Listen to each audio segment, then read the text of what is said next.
Hey there, Sharon Horne-Ellstrom here. Welcome to day 19 of our 10th free 30-plus day Get Up and Go challenge. Today we are going through the soap framework. Our soap framework, my favorite bar of soap.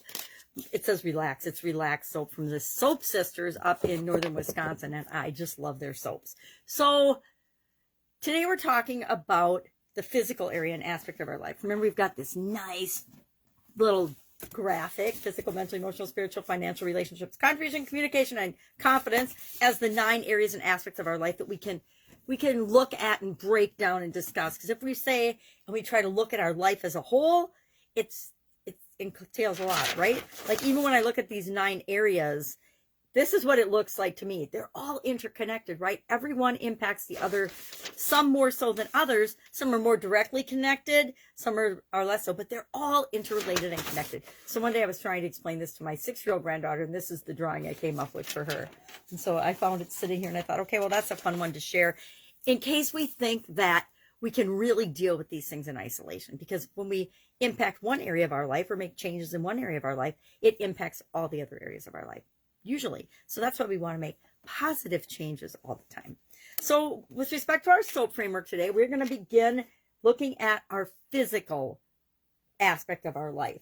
Now, again, the first thing we need to do is we need to pick one area with respect to our physical being, our well-being, to discuss, to look at, and to apply the soap framework to. If we try to apply it to everything at once, it's like doing a science experiment. If we change a whole bunch of things at once, we don't know really what worked or what didn't.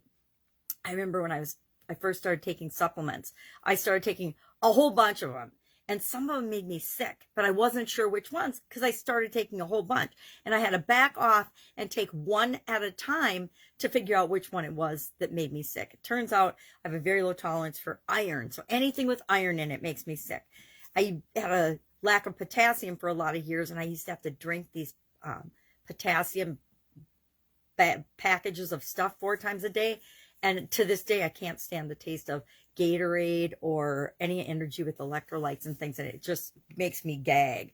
So I have to find different ways to get potassium and things like that into me. So we learn that by treating ourselves as our own science experiment. So today we're going to talk about the S for our physical beingness, meaning I made a whole list of things it could be. So it could be a part of our body that we like or probably don't like, but we want to improve, right? We're always looking for a positive spin on the way we look at things. So if I say, I hate my thighs, I hate my rear, I hate my stomach, my old age stomach, though I could decide that I'm going to focus in on improving my stomach. I'm improving my chicken arms, improving my calves, my ankles, whatever it is for you, my rear, my arm strength. I don't know.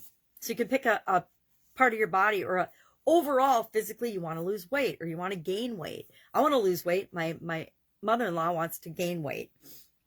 We could think about our energy, our physical presence. We could think about what we consume, our diet, what we eat, our nutrition, our supplements. We could think about our exercise, our movement, our hydration, our sleep, our physical appearance, our breath, our breathing. So there's all different areas and aspects of our physical beingness that we could look at. You could think about your physical environment. You could change your physical environment as part of this, etc. So you have to pick one area. So we're going to pick one area. I have not picked mine yet. I don't know what it's going to be this time. I've done a lot of these different areas. 1, 2, 3, 4, 5, 6, 7, 8.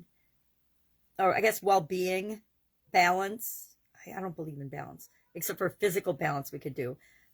I've got at least 10 of these, and I think I've done all of them. So I'm going to see if I can come up with something different, a different area for my story.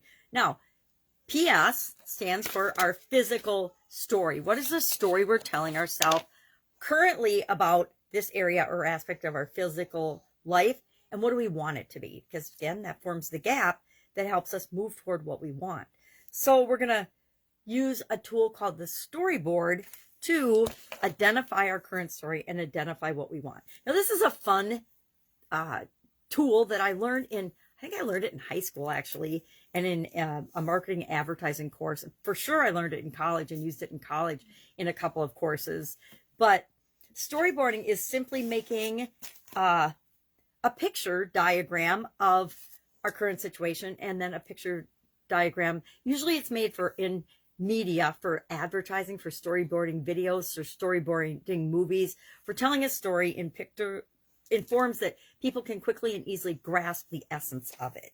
So you can storyboard your current situation, or you can storyboard your final destination, what you really want, or you can storyboard your journey. I like to do the whole thing. So I like to start where I am, storyboard some bumps along the journey, or road or blocks around the journey, and then what I want my end result to be.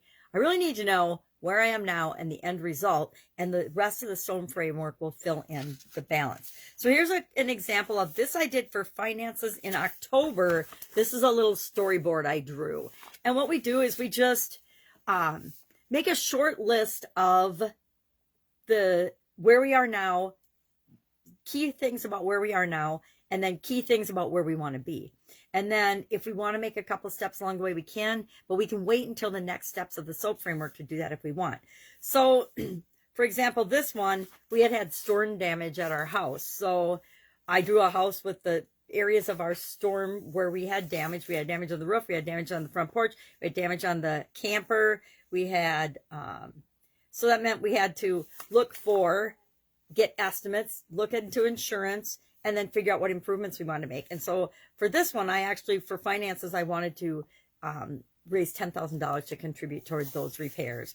And then this is just people with tools doing repair work, little stick people. And then this is the house all fixed up and good. So as you can see, my artistic ability is sorely lacking. But today what I'm going to do then is I'm going to take my physical well-being and I'm going to storyboard out what is my current situation. And you just make a short list of the steps. Then you sketch out little pictures of what's going to happen, what you want to do, what you want to be like. And, if it's a physical thing and you want to lose 50 pounds, draw a little stick person of what you look like now and where your pain points are, or where the parts you don't like are. And then you could draw a stick person of what you want your body to look like. So that's kind of a fun one. Or if you want to drink more water, you could say, okay, I'm drinking like 1 glass of water now. Draw 1 little glass of water. And then how many do you want? 8, 10, whatever's appropriate for you. Maybe you want to draw a picture of a gallon. So it can be super simple, or it can be as ornate and complicated as you want. So you just sketch out some pictures. Then you look for and decide. Let me see something once. Oh, you can fill in some more details. Here you are now. Here's where you want to be. You can fill in some more details if you want. Like, this is not very detailed, right? But it gets the job done, and it runs a whole story in my mind of where I am versus where I want to be. And that's the whole point, is to get pictures and ideas of what that looks like, because that starts to build the tension between where I am and where I want to be, and helps motivate me internally to move toward the thing that I want. The more I think about the thing that I want and how I want it to be, and see it perfectly in my mind through visualization, of course, and imagination, the more I intrinsically pull myself toward that. And it works the same for all of us, whether we believe it or not. And then finally, we're going to add some words or things to the story just to help clarify it. I mean, I didn't need to add these words, but 10K totally clarifies what is my end goal and objective. I need 10K to make these repairs happen. And then this just says lots of repair and beautification work. This says safety, new front porch, home, insurance repairs. See, we just add some words to make more of the story, just for our own edification, for our own understanding. Nobody else is going to see this. We don't have to share it with anybody. Only I share mine with anybody, I think. So our action item today is to storyboard out your current situation and your final destination, your desired situation or story. And then just share in the comments below one area, or the area and aspect of your physical well-being that you're going to work on. Like, maybe it's mine should be my double chins. I haven't done that one yet. Find some exercises and stuff for that. So share what that's going to be in the comments below. I'll share mine when I figure it out.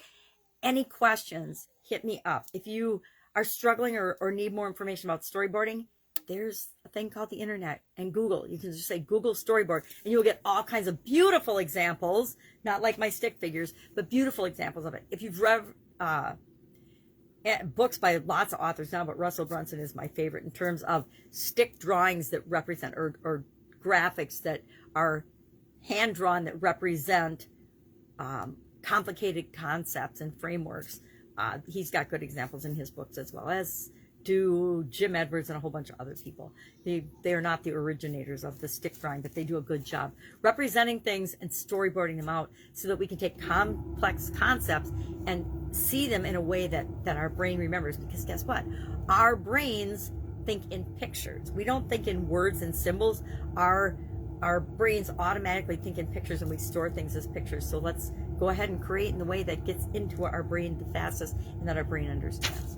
All right, have an awesome day. I'll be with you tomorrow. Bye.